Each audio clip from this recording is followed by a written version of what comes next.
I'm Al Roker. I'm here with Equalman. Word of mouth is now world of mouth. Because someone asked, what's the social play? What's the mobile play? Our clients and customers are telling us, hey, we love what you're doing here.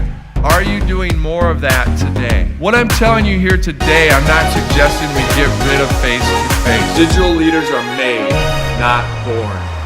Thank you for joining us for today's Super You podcast. We're going to do a little different format than we normally do today. As we've said, we're always testing stuff. We're in beta mode, so let us know what you like, what you don't like. But I thought this would be really helpful for all you listeners out there, since I keep bumping into it when I'm traveling the world, when I'm talking to some of the CEOs out there, and it's all around self-awareness and holding yourself accountable. I was just sitting down for lunch with a gentleman that's the CFO of a company that makes $80 billion in revenue per year. They have over 300,000 employees, and the conversation turned to talent, and I asked them, what percent of your talent is rock stars at the top?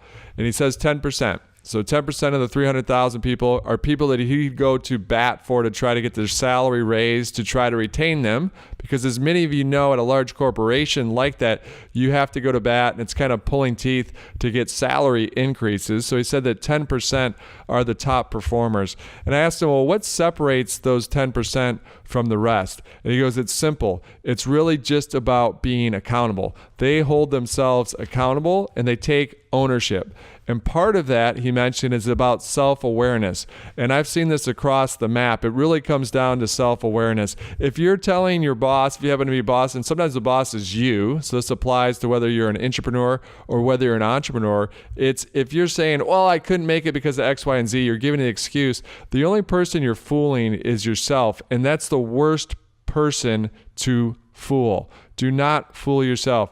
You know what's best. You know when you're giving 100% effort. And so it's really about holding yourself absolutely accountable. And a lot of that comes down to self-awareness. Most of us have it. Some have it more in spades. When we think about those top performers, that's one thing I've observed is most of them are very self-aware. If you aren't self-aware, then what you need to do is find a subset of friends and just have them hold you accountable as much as possible. Just check in with them on a regular basis, saying, I'm trying to achieve this. So think about if you're trying to exercise more, it's an easy thing to look at. Then surround yourself with friends that might also be trying to do the same thing so that you're more accountable. You both have to meet at the gym at 9 a.m. in the morning or meet for that run on Saturday.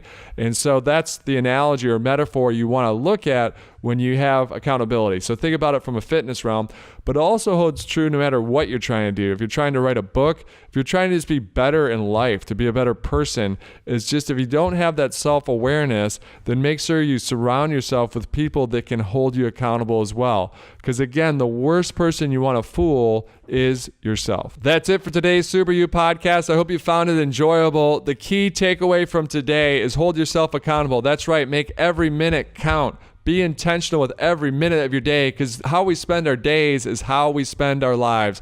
And the best way to be intentional, the best way to have success is to be self-aware and hold yourself accountable on a daily basis.